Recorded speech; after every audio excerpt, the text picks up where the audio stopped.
Hello bull trackers दोस्तों, एक नया और लेस एक्सपीरियंस्ड ऑप्शंस ट्रेडर सबसे ज़्यादा ट्रेंड से ऑब्सेस्ड होता है और ऑप्शंस में सारे ट्रेडिंग डिसीजंस वो सिर्फ ट्रेंड को देखकर ही करता है। लेकिन ट्रेंड से भी कई दफ़े ज़्यादा इम्पॉर्टेंट एक और फैक्टर साबित होता है ऑप्शंस ट्रेडिंग में, और वो है इम्प्लाइड वोलेटिलिटी। तो जो ट्रेडर इम्प्लाइड वोलेटिलिटी को इग्नोर करके ट्रेड करते हैं, लॉन्ग टर्म में उनके प्रॉफिटेबल होने के चांसेस कम होते हैं। इम्प्लाइड वॉलेटिलिटी अगर आप जानना चाहते हैं, सीखना चाहते हैं, उसके बेसिक्स को समझना चाहते हैं, तो इसके लिए मैंने कई वीडियोस अपने चैनल पर डाले हैं, आप जाकर उसे रेफ़र कर सकते हैं। इस वीडियो में हम खास करके आईवीज़ की प्रैक्टिकल एप्लीकेशंस को डिस्कस करने वाले हैं कि किस किस तरीके से हम अपने ट्रेडिंग डिसीजंस में आईवी को यूज़ कर सकते हैं। दोस्तों, आप किसी भी ऑप्शंस के प्रोफेशनल ट्रेडर से बात करेंगे तो वो कभी भी आईवी को इग्नोर नहीं करता है। वो बेशक ट्रेंड देखे या ना देखे, लेकिन आईवी वो ज़रूर देखता है। तो अगर आप लंबे टाइम तक ऑप्शंस में टिके रहना चाहते हैं तो आईवी को समझना और इस्तेमाल करना शुरू करिए। तो आइए इस वीडियो को शुरू करते हैं और हम इसमें 4 वो इम्पॉर्टेंट तरीके के बारे में जानेंगे जिसको यूज़ करके आप आईवी को अपने ऑप्शंस ट्रेडिंग में यूज़ कर सकते हैं। तो आइए समझते हैं कि कैसे हम ऑप्शंस ट्रेडिंग में आईवीज़ को यूज़ कर सकते हैं। वो कौन से 4 तरीके हैं जिसको यूज़ करके हम ऑप्शंस ट्रेडिंग में आईवी का इस्तेमाल कर सकते हैं। तो आइए बात करते हैं कि इम्प्लाइड वॉलेटिलिटी को हम अपने ट्रेडिंग में कैसे इस्तेमाल कर सकते हैं, किस किस तरीके से उसका इस्तेमाल कर सकते हैं। तो जो पहला इम्प्लाइड वॉलेटिलिटी का यूज़ है वो है रेंज कैलकुलेशंस के लिए इस्तेमाल किया जाता है। जब आप एक ऑप्शंस में आप पोजीशन बनाते हैं तो आपको ये ख्याल रखना पड़ता है कि मार्केट कितना ऊपर या कितना नीचे जा सकता है। उसके बेसिस पर ही आपकी प्रॉफिटेबिलिटी डिसाइड होती है। अगर आप किसी ऑप्शंस में मैक्सिमम बेनिफिट उठाना चाहते हैं, जिसके बेसिस पर आप स्ट्राइक प्राइस का सिलेक्शन करते हैं, तो आपको ये देखना पड़ेगा कि मार्केट कितना ऊपर तक जा सकता है या नीचे तक जा सकता है। यानी कि क्या आपके स्ट्राइक प्राइस से ऊपर या नीचे रह सकता है, डिपेंडिंग अपॉन आप लॉन्ग साइड पे है या शॉर्ट साइड पे है। तो आईवी का इस्तेमाल करके हम रेंज, स्टॉक प्राइस के रेंज का काफ़ी हद तक एस्टिमेट कर सकते हैं। और इसकी वजह क्या है कि जब options trader, option seller options को सेल करता है तो पहले वो एस्टिमेट करता है कि कहाँ तक मार्केट जा सकता है, और उसी के बेसिस पर वो अपने स्ट्राइक प्राइस को सिलेक्ट करता है और उसका भाव भी उसी के बेसिस पर सिलेक्ट करता है, और तभी बायर उस ऑप्शन को खरीद पाता है। तो जो ऑप्शन की प्राइसिंग है काफ़ी हद तक सेलर ही डिसाइड करता है, और सेलर वोलेटिलिटी, मार्केट रेंज और स्ट्राइक प्राइस, इन सब चीज़ों को ध्यान में रखकर अपने ऑप्शन के प्राइस को डिसाइड करता है। तो कैसे हम पता कर सकते हैं आईवीज़ को यूज़ करके कि स्पॉट का प्राइस कितना ऊपर या नीचे जा सकता है? आइए क्विकली उसके फॉर्मूला को देखते हैं। सिंपल फॉर्मूला है, आपको स्पॉट प्राइस यहाँ पे डालना है, आईवी परसेंटेज, कितना आईवी चल रहा है उसको डालना है, और साथ में कितने दिन एक्सपायरी में बचे हैं उसको 252 से डिवाइड करके उसका स्क्वायर रूट निकालना है। तो फॉर एग्जाम्पल, अगर मेरा स्टॉक का भाव इस वक्त 1000 रुपये है और मेरी इम्प्लाइड वॉलेटिलिटी 10% है, तो 10% को आप 100 से डिवाइड करेंगे तो 0.10 आ गया, और 5 दिन अगर एक्सपायरी के बचे हुए हैं तो आपने जो उसको 252 से डिवाइड किया और आपको 14 पॉइंट्स मिले। यानी कि आपके स्टॉक का जो भाव है वो 1000 रुपये पे प्राइस था और 5 दिनों में ये प्लस माइनस 14 हो सकता है। तो ये आपको एक रेंज का एस्टिमेट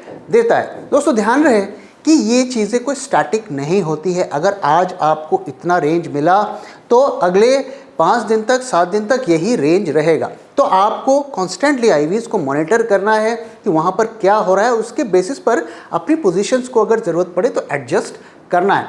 लेकिन ये आपको एक बहुत आसानी से एक एस्टिमेट देता है कि कहाँ तक मार्केट जा सकता है।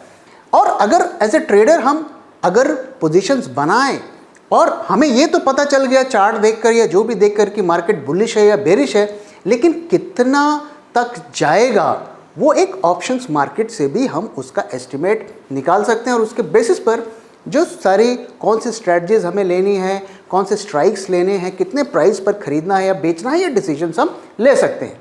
दूसरा जो आईवी का इस्तेमाल होता है वो होता है कि हम बाइंग ऑप्शन को बाय करें या सेल करें, यानी कि बाय साइड पे रहें या सेल साइड पे रहें, इसका डिसीजंस लेने के लिए। जब भी आप ऑप्शंस में नेट लॉन्ग पोजीशन बनाएं तो आपकी आईवी बढ़नी चाहिए। तो डिसीजन लेने से पहले एक बार एनालाइज करिए कि क्या आईवीज बढ़ रहे हैं, तभी आप ऑप्शन को बाय करिए, चाहे वो कॉल साइड पे हो या पुट साइड पे हो। तो फॉर एग्जांपल अगर स्टॉक का भाव बढ़ रहा है और आईवी बढ़ रही है तो आप कॉल का ऑप्शन खरीदा जा सकता है। अगर स्टॉक का भाव गिर रहा है, आईवी बढ़ रही है, तो पुट का ऑप्शन खरीदा जा सकता है। और सेलिंग में इसका उल्टा होता है। तो जब आईवीज गिरती हैं तभी हमें ऑप्शंस को सेल करना चाहिए। कभी भी अगर आप ऑप्शन सेल करते हैं और आईवीज बहुत तेज़ी के साथ बढ़ती है तो वो आपको बर्बाद कर देगी, आपके सारे कपड़े उतार देगी। इसलिए खास करके जब आप सेलिंग करते हैं आईवी को बिल्कुल भी इग्नोर ना करें। अब आइए मैं एक और एग्जांपल से आपको दिखाता हूं कि कैसे आईवीज ऑप्शन के प्राइस को इम्पैक्ट करती है। तो ये हमने यहाँ पर दो केसेस लिए हैं। इसमें दोनों में हमने एक 100 के प्राइस पर एक ऑप्शन को खरीदा और एक्सपायरी पे 30 डेज हैं दोनों केस में। और केस 1 में अगर हम देखें तो आईवी में हमें 15 दिनों में 10 से 15 तक हमारा आईवी बढ़ा, यानी कि जब तक हमने पोजीशन होल्ड की तब तक 5% आईवी बढ़ा। और इस केस में 3% आईवी गिरा। तो यहाँ पर हमें अगर हम 15th डे तक लें, 30 दिन की हमारी एक्सपायरी दूर थी, अगर हम 15वें दिन की अपनी पोजीशन की एनालिसिस करें तो हमें हो सकता है 20 पॉइंट्स यहाँ पर गेन हो, लेकिन यहाँ पर सिर्फ 10 पॉइंट या हो सकता है 5 पॉइंट्स ही गेन हो, क्योंकि यहाँ पर आईवी बढ़ी है, यहाँ पर आईवी घटी है। तो आपने स्टॉक की एनालिसिस तो बहुत अच्छी की, सही पकड़ा, लेकिन आपने आईवी की एनालिसिस नहीं की। अगर आप ये ट्रेड बनाते तो आपको कम प्रॉफिट होता, लेकिन वहीं अगर आपने आईवी की तरफ भी ध्यान दिया होता तो शायद उससे दुगना प्रॉफिट आप कमा सकते थे। तीसरा जो आईवी का यूज़ होता है वो स्ट्रैटेजीज में होता है। कभी भी अगर हम स्ट्रैटेजीज में पोजीशन बनाएं तो हमें आईवीज को बिल्कुल भी इग्नोर नहीं करना चाहिए। कुछ एग्जांपल्स मैं आपके साथ शेयर करता हूं। तो जैसे आप स्ट्रैडल और स्ट्रैंगल काफ़ी कॉमन लोग ट्रेड करते हैं। ज़्यादातर नए जो ट्रेडर्स हैं ऑप्शन के वो स्ट्रैडल और स्ट्रैंगल में ट्रेड करना पसंद करते हैं। तो जब भी आप स्ट्रैडल को खरीदें तो आप आईवी पर ज़रूर ध्यान दें कि आईवी बढ़ रही है। अगर आईवी बढ़ेगी तो डेफिनेटली आपको स्ट्रैडल में और स्ट्रैंगल में फ़ायदा देगा, अगर आप बाय साइड पे हैं, लॉन्ग साइड पे हैं। अगर आप स्ट्रैडल और स्ट्रैंगल को सेल करते हैं और आईवी नहीं गिर रही है तो आपको घाटा होगा। इसलिए जब आप सेल करने जाएं तो ज़रूर देखें कि आईवी का ट्रेंड डाउन होना चाहिए, और जब आप स्ट्रैडल को बाय करें तो ध्यान रहे कि आईवी का ट्रेंड अप होना चाहिए। तो ये स्ट्रैडल और स्ट्रैंगल ट्रेडर्स, ज़्यादातर नए ट्रेडर्स क्यों यूज़ करते हैं, क्योंकि इसमें ट्रेंड लोग नहीं देखते हैं। उन्होंने दोनों तरफ की एक तरीके से ट्रेंड न्यूट्रल पोजीशन बनाई और उन्हें लगता है कि मार्केट किसी भी तरफ मूव करे तो उसे प्रॉफिट हो जाए। लेकिन कई ऑप्शंस की स्ट्रैटेजीज होती हैं जिसमें ट्रेंड को भी देखा जाता है। इनफैक्ट ज़्यादातर ऑप्शंस की स्ट्रैटेजीज में ट्रेंड की तरफ भी हम देखते हैं। तो आइए मैं आपके कुछ ट्रेंड और आईवी को यूज़ करके कैसे हम स्ट्रैटेजीज में यूज़ करते हैं उसका कुछ एग्जाम्पल मैं आपको दिखाता हूँ। यहाँ पर देखें तो कैलेंडर स्प्रेड का हम ज़रा एग्जाम्पल देखते हैं। तो मान लीजिए आपका आउटलुक बेयरिश है और आईवी ऊपर के तरफ जाने की उम्मीद है, यानी कि आईवी बुलिश है और ट्रेंड बेयरिश है। तो हमें जो कैलेंडर स्प्रेड बनाना चाहिए, हमें आईटीएम कॉल का कैलेंडर स्प्रेड को बाय करना चाहिए। वहीं अगर आपका आउटलुक बेयरिश है और आईवी आपकी गिरने की उम्मीद है तो आपको ओटीएम कॉल का कैलेंडर स्प्रेड को सेल करना चाहिए। और अगर हम बुलिश केस की बात करें कि अगर आपका स्टॉक का डायरेक्शन अप है और आईवी भी अप है तो आपको आईटीएम पुट का कैलेंडर स्प्रेड को बाय करना चाहिए और ओटीएम पुट के कैलेंडर स्प्रेड को सेल करना चाहिए अगर आपका आईवी का डायरेक्शन डाउन है और स्टॉक का ट्रेंड बुलिश है। तो दोस्तों, जैसा कि आप जानते हैं कि ऑप्शन स्ट्रैटेजीज जो हैं, hundreds of option strategies are there, और ट्रेडर के लिए जो ये पॉसिबल तो नहीं होता कि वो सारी ऑप्शन स्ट्रैटेजीज पे काम करे, लेकिन उसके कुछ फेवरेट ऑप्शन स्ट्रैटेजीज होती हैं। 8-10 होती हैं, और उन हर ऑप्शन स्ट्रैटेजीज़ में हमें कौन सा स्ट्राइक प्राइस चूज़ करना है या कौन सी स्ट्रैटेजी को चूज़ करना है, लॉन्ग साइड पे रहना है या सेल साइड पे रहना है, ये सारे डिसीजंस आईवी को यूज़ करके लिए जाते हैं। अगर आप आईवी का कॉन्सेप्ट आप सही तरीके से समझ जाएं तो आपके लिए सही स्ट्रैटेजी पिक करना इजी हो जाता है depending upon the market conditions. और जो अगला तरीका है आईवीज को यूज़ करने का, जो काफ़ी प्रोफेशनल ट्रेडर्स, जो बड़े बड़े ट्रेडर्स होते हैं, जो खास करके ट्रेंड न्यूट्रल ट्रेडिंग करते हैं, वो आईवी को बहुत ज़्यादा यूज़ करते हैं। कैसे करते हैं आइए बताता हूँ। तो दोस्तों आप सब ने सुना होगा कि एडजस्टमेंट, ऑप्शंस की एडजस्टमेंट। तो एडजस्टमेंट बेसिकली क्या होता है कि जो ट्रेडर होता है, बड़े ट्रेडर खास करके, वो पहले एक पोजीशंस बनाते हैं, और पोजीशंस में यूजुअली 2 ऑप्शंस होते हैं, या कई दफ़े 3 भी हो सकते हैं, 4 भी हो सकते हैं। और मोटा मोटा उनका आइडिया ये होता है कि वो सस्ते ऑप्शन को खरीदते हैं और महंगे ऑप्शन को बेचते हैं यूजिंग थ्योरेटिकल प्राइस। तो इससे क्या होता है कि जब आप महंगा ऑप्शन बेचेंगे और सस्ता ऑप्शन खरीदेंगे तो आपको एक छोटा सा ऑप्शंस में एज मिलता है। अब जैसे जैसे वो पोजीशंस को होल्ड करते हैं तो मार्केट एक डायरेक्शन पकड़ लेता है, आईवी एक डायरेक्शन पकड़ लेता है, तो कई दफ़े उनकी पोजीशंस में रिस्क क्रिएट हो जाता है। वो रिस्क क्या होते हैं? वो 4 तरीके के रिस्क होते हैं जिसे हर ऑप्शन ट्रेडर ट्रैक करता है। तो delta risk, gamma risk, Vega risk and theta risk. तो डेल्टा रिस्क जो होता है वो डायरेक्शन का रिस्क होता है, कि वो ये सोचता है, जो प्रोफेशनल ऑप्शन ट्रेडर है, कि मुझे मार्केट में बड़ी मूवमेंट नहीं चाहिए, अगर आएगी तो मेरे पोजीशंस में फ़ायदा भी हो सकता है, नुकसान भी हो सकता है, और नुकसान मुझे नहीं चाहिए। तो वो अपने डायरेक्शन को, रिस्क को कम करने के लिए डेल्टा को न्यूट्रल करता है, यानी कि डेल्टा को हमेशा 0 के पास रखता है, और इससे क्या होता है कि उसका डायरेक्शन का रिस्क ख़त्म हो जाता है। तो डेल्टा न्यूट्रल करना कोई बड़ी बात नहीं है, लेकिन उसका भी एक टेक्निक होता है कि उसके लिए आपको कौन सी वोलेटिलिटी यूज़ करना है। उसके कुछ फाइनर डिटेल्स हैं जो इस वीडियो में एक्सप्लेन करना मुश्किल नहीं है, लेकिन मोटा मोटा ये मानिए कि उस ट्रेडर ने अपने डेल्टा रिस्क को मैनेज कर लिया। अगर उसका डेल्टा मान लीजिए 0.50 है तो उसने कुछ ऐसे पोजीशंस बनाई कि वो 0.05 हो गया, यानी कि 0 के आसपास हो गया, तो उसने इस रिस्क को कवर कर लिया। लेकिन बाकी रिस्क भी प्ले आउट करते हैं। फॉर एग्जांपल गामा रिस्क होता है कि आपका डेल्टा कितने तेजी के साथ बढ़ेगा। तो अगर आपका गामा काफ़ी ज़्यादा है तो इसका मतलब आपका डेल्टा का रिस्क अभी भी बना हुआ है, क्योंकि डेल्टा काफ़ी तेजी के साथ चेंज हो सकता है। इसके बाद आता है वेगा रिस्क वोलेटिलिटी से ड्रिवन होता है और ये ट्रेडर को मार देता है। अगर आपने इस रिस्क को एडजस्ट नहीं किया तो आपको काफ़ी ज़्यादा नुकसान हो सकता है। अब जब आप डेल्टा को मैनेज करते हैं, खास करके नए ट्रेडर्स जिनको अनुभव कम होता है, तो डेल्टा को एडजस्ट करने के चक्कर में उनका वेगा का रिस्क बढ़ जाता है। तो हमें एक रिस्क को बैलेंस करने के लिए दूसरे रिस्क को नहीं बढ़ाना चाहिए। तो ये जो रिस्क होता है ये आईवी से ड्रिवन होता है और आईवी को यूज़ करके इस रिस्क को मैनेज किया जा सकता है। अगर आप ये चारों रिस्क को अगर आप एडजस्टमेंट के दौरान मैनेज करेंगे तो ये आपको एक ऐसी पोजीशंस आपको वो बना देगा कि जिसके थ्रू एक्सपायरी तक आते आते कहीं ना कहीं जाकर वो प्रॉफिट दे देगा। ज़्यादातर केसेस में दे देगा, हमेशा तो मैं नहीं कहूँगा, लेकिन एक बात तो तय है कि अगर आपको घाटा होगा तो वो घाटा काफ़ी कम होगा, क्योंकि आपने सारे रिस्क को प्रॉपरली मैनेज किया है। तो एडजस्टमेंट में आईवी और इम्प्लाइड वोलेटिलिटी और हिस्टोरिकल वोलेटिलिटी, इसको यूज़ करके हम जो है एडजस्टमेंट्स करते हैं। दोस्तों ये टॉपिक काफ़ी कॉम्प्लेक्स टॉपिक है, ये ऐसा कोई टॉपिक नहीं है जिसे हम एक आध वीडियो में समझ सकते हैं, क्योंकि इसके लिए ग्रीक्स की भी एक सॉलिड अंडरस्टैंडिंग होनी चाहिए। कभी किसी और वीडियो में डिटेल में इसके बारे में बात करेंगे।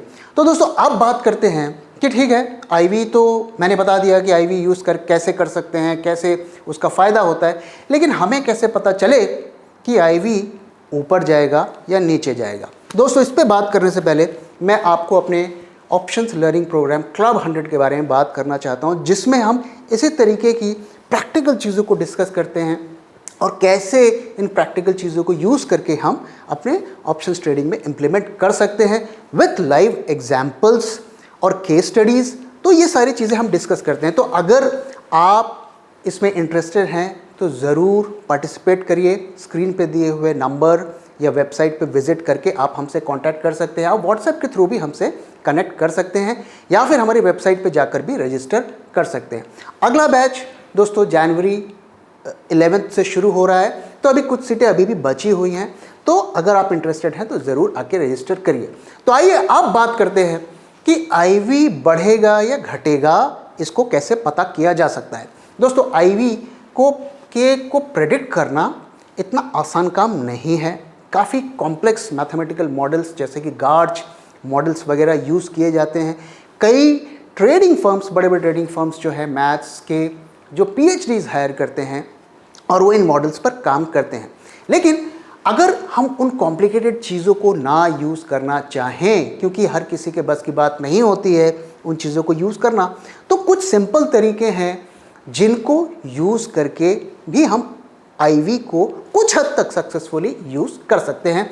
और as a basic options trader हमें उन चीज़ों को एनालाइज, कम से कम मिनिमम एनालिसिस करनी चाहिए, क्योंकि आप कुछ ना एनालिसिस करें उससे तो अच्छा है कि कुछ तो आप एनालिसिस करें। तो आइए मैं दिखाता हूं कि वो कौन सा एक सिंपल तरीका है जिसके थ्रू आप आईवी के ट्रेंड को कुछ हद तक जान सकते हैं। तो दोस्तों आईवी और स्टॉक के प्राइस में डिफरेंस क्या है? तो स्टॉक का प्राइस जो होता है ये वन डायरेक्शन पर जो वीक्स, मंथ्स तक जो है एक डायरेक्शन पे जा सकता है। अगर कोई स्टॉक गिर रहा है तो लगातार कई हफ्तों, महीनों, सालों तक गिर सकता है, या कोई स्टॉक चढ़ रहा है तो वो हफ्तों, महीनों, सालों तक चढ़ सकता है, जिसे हम कहते हैं कि वो उसमें एक ट्रेंड का कैरेक्टरिस्टिक होता है। जबकि आईवी में ऐसा नहीं होता है।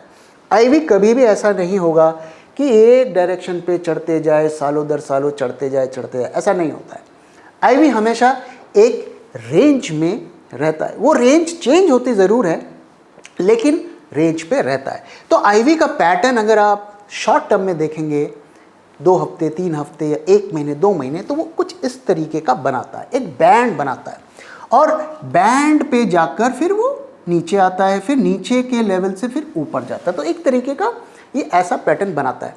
तो अगर आपने ये रेंज को आइडेंटिफाई कर लिया तो काफ़ी हद तक आप जान जाएंगे कि आईवी इस वक्त टॉप पे है कि बॉटम पे है। फॉर एग्जाम्पल अगर आईवी यहाँ पर है तो आप जानते हैं कि आईवी काफ़ी ज़्यादा बढ़ चुकी है, अब गिरने के चांसेस हैं। अब हो सकता है ये थोड़ी और ऊपर चले जाए या कुछ दिन यहाँ पर टाइम बिताए, लेकिन अल्टीमेटली वी नो कि यहाँ पर इसके गिरने के ज़्यादा प्रोबेबिलिटी है या ज़्यादा पॉसिबिलिटी है। तो इस लेवल पर हमें ऐसी स्ट्रैटेजीज में पोजीशन नहीं बनानी चाहिए जिसमें आईवी के बढ़ने की एक्सपेक्टेशंस हो। हाँ, ये हो सकता है कि चूंकि आईवी यहाँ पे चढ़ रहा है तो अगले 1-2 दिन तक शायद आईवी चढ़ता रहेगा, तो मैं ये मान के चलूँगा कि मुझे 2-3 दिन की पोजीशन बनानी है जिसमें आईवी कम से कम गिरेगा नहीं। लेकिन अगर आप 30 दिन, 40 दिन की पोजीशन बना रहे हैं तो इस लेवल पर हमें ये फोकस रखना चाहिए कि हमें ऐसी स्ट्रेटजी में पोजीशन बनानी चाहिए जिसमें आईवीज गिरें। उसी तरीके से अगर हम नीचे के लेवल पे बात करें तो आप देखें यहाँ पर हमें ऐसी स्ट्रेटजीज में पोजीशन बनानी चाहिए जिसमें एक्सपेक्टेशंस है कि आईवी बढ़े। तो ये एक सिंपल तरीका है। अगर आप किसी तरीके की दूसरी एनालिसिस नहीं कर पाते हैं, आपके पास रिसोर्सेज नहीं हैं, तो आप ये सिंपल तरीके को यूज़ करके आईवीज को यूज़ करें। बॉटम लाइन इज कि बिना आईवी के एनालिसिस किए हमें ऑप्शंस को ट्रेड नहीं करना चाहिए। बेशक आपकी एनालिसिस गलत हो जाए, और मार्केट में कोई भी एनालिसिस 100% सर्टेनिटी के साथ सही नहीं काम करती है, तो कभी गलतियां भी होंगी। लेकिन अगर आप थोड़ा भी अपने इसका फ़ायदा उठाया तो लॉन्ग टर्म में आप देखेंगे कि वो अच्छा रिवॉर्ड आपको देगा। तो आइए मैं आपको एक लाइव एग्जाम्पल पे दिखाता हूँ आईवी के रेंज का और चार्ट का। तो यहाँ पर मैं आपको एक निफ्टी का आईवी का लेवल दिखा रहा हूँ। तो यहाँ पर अगर आप आईवी का चार्ट देखें तो इसने एक नीचे बेस बनाया हुआ है और ऊपर एक बेस बनाया हुआ है।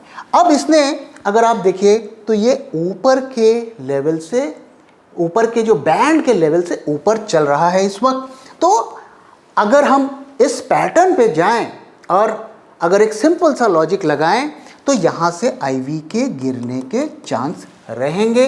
हाँ, हो सकता है कि अगले 2 दिन 3 दिन 4 दिन पे ना गिरे। तो अच्छी स्ट्रेटजी क्या होती है कि जब ये एक लेवल से नीचे आए तभी हम IV सेल की पोजीशंस बनाएं। तो दोस्तों ये था एक बहुत ही बेसिक और प्रिमिटिव तरीका IV के ट्रेंड को पता करने का। प्रोफेशनल ट्रेडर्स ये इस तरीके के एनालिसिस करते तो ज़रूर हैं, लेकिन वो इस पे ज़्यादा रिलाई नहीं करते हैं। उनके पास अपने सिस्टम्स और एल्गोरिथम्स होते हैं, और अगर आप उन एल्गोरिथम्स का एक्सेस आपको नहीं मिल पाता है या आप नहीं बना पाते हैं, नहीं यूज़ कर पाते हैं, तो इसकी बेसिक एनालिसिस कर सकते हैं। हमने अपने क्लब 100 मेंबर्स के लिए कुछ ऐसे टूल्स बनाए हैं जिसको यूज़ करके भी वो IV के ट्रेंड को काफ़ी हद तक उसका एस्टिमेट लगा सकते हैं। तो वो टूल्स हमारे bulltrack.in वेबसाइट पर अवेलेबल हैं, only for our club 100 options learning program members. तो दोस्तों इसी के साथ मैं इस वीडियो को यहाँ पे ख़त्म कर रहा हूँ। वीडियो कैसा लगा ज़रूर बताइएगा, और इससे रिलेटेड अगर कोई क्वेश्चन है, कोई डाउट है, तो आप ज़रूर कमेंट बॉक्स पर पोस्ट करिए, और मैं उन हर एक कमेंट्स को पढ़ूंगा और आपके क्वेश्चंस को आंसर करने की पूरी कोशिश करूंगा। तो दोस्तों इसी के साथ वीडियो को ख़त्म करता हूँ। Thank you very much for watching and thank you for your time.